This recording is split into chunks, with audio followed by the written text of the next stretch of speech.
Sidang kasus pembunuhan berencana Brigadir Joshua Huta Barat dengan 5 terdakwa masih bergulir di Pengadilan Negeri Jakarta Selatan. Agenda sidang telah memasuki babak konfrontasi kesaksian antar terdakwa. Saling tuding, beradu sanggahan, serta mengelak dari keterangan mulai muncul. Dugaan perkosaan yang menjadi latar belakang pembunuhan Brigadir Joshua juga makin kencang digaungkan oleh Putri Chandrawati dan Ferdy Sambo. Bersama saya, Putri Windasari, Anda menyaksikan Cover Story One.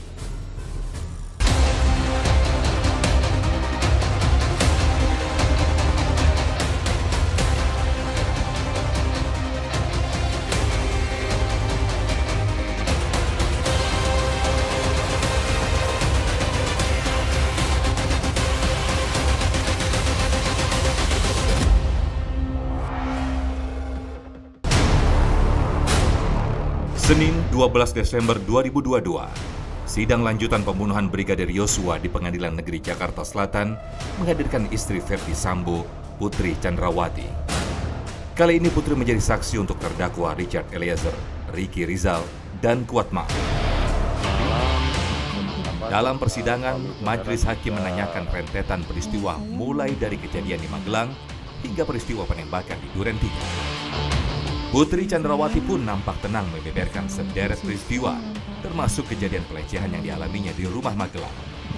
Terus Joshua ingin mengangkat saya 2 kali.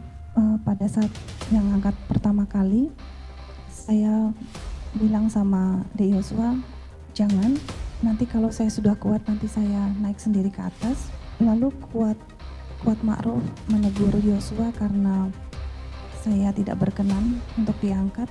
Lalu kedua kalinya lagi Joshua mau mengangkat lagi, namun saya bilang sama Dek Cat, jangan Dek, nanti kalau saya sudah kuat saya naik sendiri ke atas. Selanjutnya temani Kuat dan Susi, setelah agak enakan saya naik ke atas, dan malam itu saya ditemani Susi beristirahat di kamar atas. Peristiwa itulah yang menurut pengakuan Putri ia ceritakan kepada suaminya, Ferdy Sambo, sebelum kematian Joshua. Lalu saya menceritakan tentang peristiwa di Magelang tanggal 7 Juli. Kemudian? Suami saya marah, emosi, terus menarik napas dalam tanpa berkata-kata, lalu menangis, dan saya pun menangis. Lalu suami saya memanggil Dek Ricky via HT. Putri Chandrawati menyatakan bahwa dirinya benar-benar merupakan korban perkosaan yang dilakukan oleh Joshua. Apa yang saudara sampaikan pada saat pelecehan mengenai dalih pelecehan tadi, sampai hari ini pada akhirnya Mabes Polri membatalkan SPDP mengenai hal itu. Mohon maaf yang mulia, mohon izin. Yang terjadi adalah memang Joshua melakukan kekerasan seksual, pengancaman, dan juga penganiayaan dengan membanting saya 3 kali ke bawah. Itu yang memang benar-benar terjadi. Kalaupun Polri memberikan pemakaman seperti itu, saya juga tidak tahu. Mungkin ditanyakan kepada institusi Polri, kenapa bisa memberikan penghargaan kepada orang yang sudah melakukan perkosaan dan penganiayaan serta pengancaman kepada saya, Abu Bayangkari. Putri Chandrawati yang juga menjadi salah satu terdakwa kasus pembunuhan Brigadir Joshua ini juga mengaku tak mengetahui soal peristiwa penembakan yang berujung tewasnya Joshua 8 Juli lalu. Seluruh kesaksian Putri Chandrawati itu dibantah keras oleh terdakwa Richard Eliezer atau Baradae. Untuk keterangan dari saksi PC, ada beberapa hal yang saya catat yang menurut saya tidak sesuai atau mungkin dari PC sendiri yang lupa. Ibu PC tadi bilang tidak tahu pada saat saya mengobrol dengan Bapak FS di lantai 3. Padahal kenyataannya Bapak FS Dan saya ngobrol, dan pada saat Bapak Efes menjelaskan tentang skenario serta menyuruh saya untuk menembak Joshua dan membunuh Joshua pada waktu itu, Ibu PC itu ada di situ. Juga pada saat saya mengisi peluru, menambah amunisi, Ibu PC juga ada di situ. Yang mulia. Makanya kalau seandainya CCTV lantai 2 dan lantai 3 rumah Saguling serta jalan Bangka itu ada, mungkin semua akan lebih terang dan ibu mungkin tidak akan berani berbohong di depan pengadilan.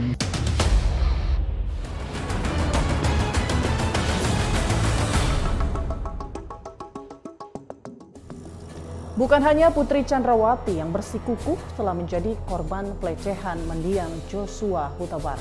Terdakwa Ferdi Sambo pun tak kalah bersikeras soal adanya peristiwa pelecehan seksual di Magelang itu. Di depan majelis hakim, mantan Kadif Propam Polri itu mengungkapkan kronologi ia mendapat pengaduan dari istrinya soal peristiwa pelecehan yang membuat emosinya memuncak. Namun, sederet keterangan mantan Kadif Propam Polri itu justru dihujani cecaran pertanyaan oleh majelis hakim.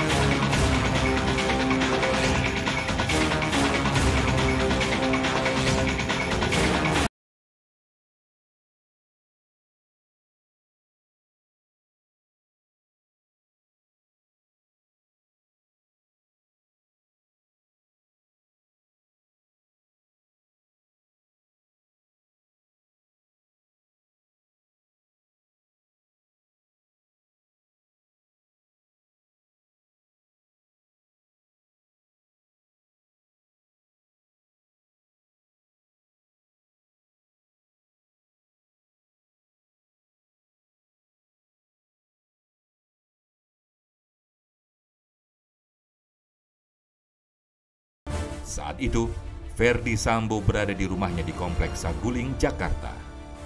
Putri mengadu bahwa Joshua telah bertindak kurang ajar padanya. Kurang lebih jam 23 saya ditelepon oleh istri saya. Jam 23. 23 tanggal 7 itu. Saya kaget karena istri saya menelpon dalam kondisi menangis, yang mulia. Oke. Istri saya menyampaikan, Pak, Joshua berlaku kurang ajar kepada saya. Dia masuk ke kamar. Saya sampaikan, loh kurang ajar gimana, Pak? Kok berani dia? Sudah, saya akan pulang besok. Kamu jangan telepon ajudan yang lain, karena saya khawatir nanti terjadi apa-apa terhadap saya di sini. Tidak pernah menelpon saya dalam kondisi menangis seperti itu, yang mulia. Tidak pernah menelpon saudara dalam kondisi menangis. Iya, selama pernikahan saya 22 tahun, yang mulia.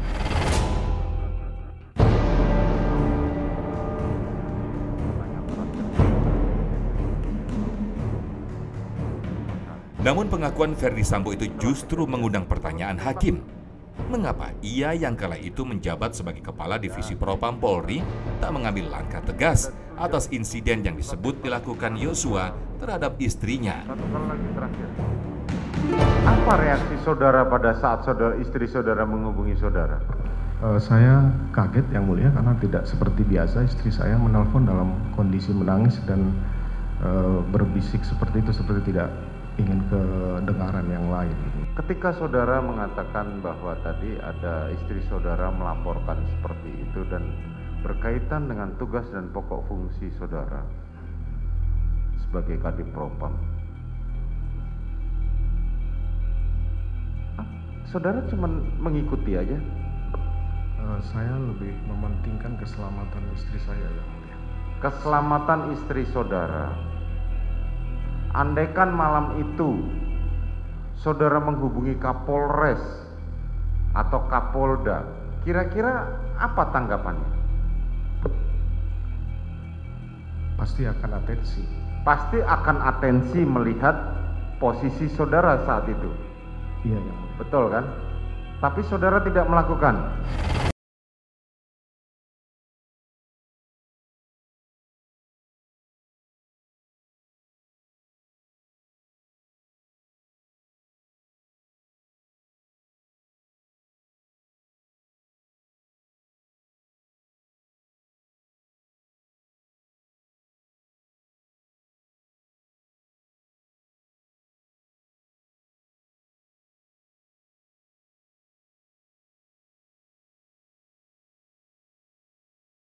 istri saya naik, saya kemudian menanyakan ke istri saya, kurang ajar seperti apa Yosua yang kamu telepon semalam? Istri saya kemudian nangis. Dia menceritakan bahwa Yosua masuk ke kamar, dia dalam kondisi tidur, istri saya tidur, kemudian tiba-tiba Yosua sudah ada di depan istri saya, yang mulia. Istri saya kemudian kaget, tapi kemudian Yosua mengancam, yang mulia. Kemudian istri saya menyampaikan dia kemudian melakukan perkosaan terhadap istri saya, yang mulia. Perkosaan terhadap istri saudara. Kemudian saya kaget, yang mulia, karena saya tidak berpikir akan fatal seperti itu kejadiannya, yang mulia. Kemudian dia mengancam juga dan menghempaskan istri saya.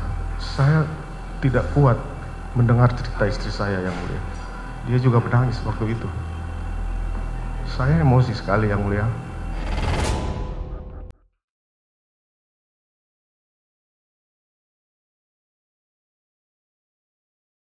Dan lagi-lagi, keterangan mantan Jenderal Bintang 2 itu mendapat cecaran hakim.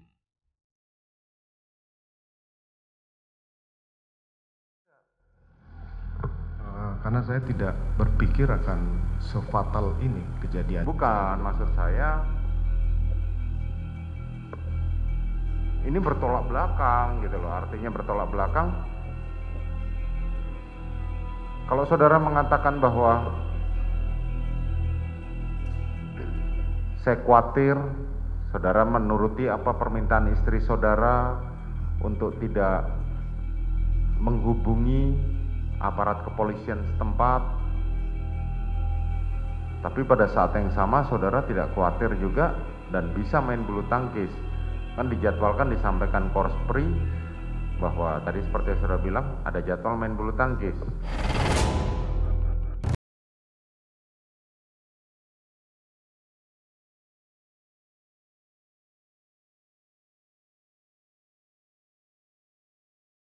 Peradilan kita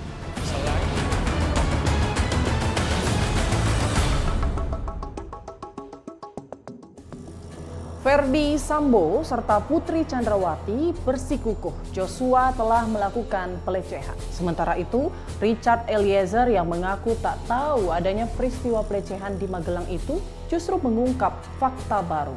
Eliezer mengaku melihat seorang perempuan menangis keluar dari rumah keluarga Ferdi Sambo di Jalan Bangka, Jakarta. Apakah kesaksian Eliezer itu ada kaitannya dengan peristiwa hilangnya nyawa Joshua? Akan seperti apa akhir dari persidangan yang juga telah menghadirkan para saksi ahli itu? Nangis dia, yang mulia. Perempuan itu nangis, baru saya, ini siapa kan? Karena saya memang tidak ada waktu dia datang. Yang pastinya rambutnya pendek, kulitnya somatera. Nanti ya, nanti sabar.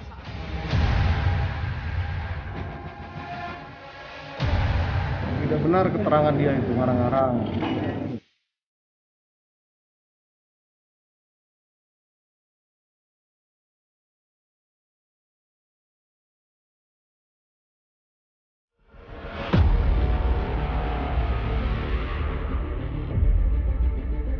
Fakta demi fakta terungkap dalam persidangan yang masih bergulir di Pengadilan Negeri Jakarta Selatan. Richard Eliezer atau Baradae masih terus buka suara tentang rentetan peristiwa yang terjadi sebelum dan setelah hilangnya nyawa Brigadir Yosua. Di depan majelis hakim, Eliezer menguak sebuah kejadian yang berlangsung sebelum Ferdi Sambo dan Putri Chandrawati pergi ke Magelang pada bulan Juli lalu. Eliezer mengaku ia dan ajudan lainnya termasuk Yosua diajak pergi oleh Putri Chandrawati dengan membawa senjata di dalam mobil. Tiba-tiba ibu turun. Almarhum pertama duluan turun dari lantai 2 bawa senjata, langsung taruh di dalam mobil, yang mulia. Habis itu Ibu PC ini panggil kita semua bertiga, saya, almarhum dan Bang Matius, Habis itu bilang, nanti Dek Matius kamu naik di mobil ibu ya, nanti Dek Richard kamu di mobil sendiri ya di belakang. Itu perjalanan ada muter-muter di daerah Kemang yang mulia. Saya juga tidak tahu itu mau kemana tujuan yang pertama. Akhirnya kita balik ke kediaman Saguling, ke kediaman Bangka yang mulia. Ibu turun, saya lihat kondisi ibu kayak lagi marah yang mulia. Ada mungkin setengah jam kemudian yang mulia Pak Efes pulang. Pak Efes juga kayak marah-marah juga yang mulia, langsung masuk ke dalam rumah. Tak hanya itu, Eliezer juga membeberkan tentang adanya seorang perempuan menangis keluar dari rumah keluarga Ferdi Sambo di Jalan Bangka, Jakarta tersebut. Tiba-tiba saya lihat ada perempuan yang mulia. Saya tidak kenal yang mulia. Nangis dia yang mulia. Perempuan itu nangis, baru saya ini siapa kan? Karena saya memang tidak ada waktu dia datang. Baru saya lihat ke arah dalam ada Ko Elben juga duduk di depan rumah. Baru habis itu perempuan itu bilang mau cari ini drivernya dia kan, cari mobil di mana. Saya lari ke samping, saya panggilin drivernya yang bawa mobil Pajero hitam kalau salah yang mulia.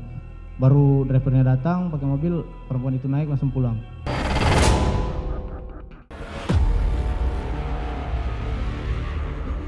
Lalu, bagaimana tanggapan Ferdi Sambo atas keterangan Eliezer itu?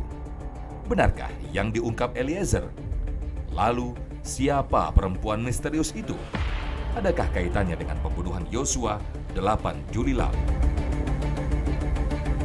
Pak Sambo, Pak, soal pengakuan Baradae Pak yang ngomong ada Baradae yang nyebut sempat melihat sosok wanita di rumah Bangka Pak. Tidak benar keterangan dia itu, ngarang-ngarang. Jelasnya istri saya kan diperkosa sama Joshua. Tidak ada motif lain, apalagi itu perselingkuhan. Berarti itu nggak ada sosok perempuan itu ya Pak ya? Nanti tanyakan ke dia, kita juga tanyakan nanti di persidangan. Siapa yang nyuruh dia ngarang-ngarang seperti itu? Kalau dia yang menembak Joshua, jangan libat-libatkan istri saya.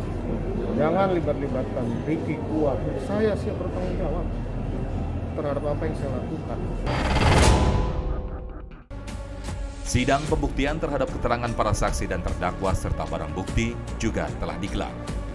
Jaksa penuntut umum telah menghadirkan sejumlah saksi ahli untuk didengarkan keterangan.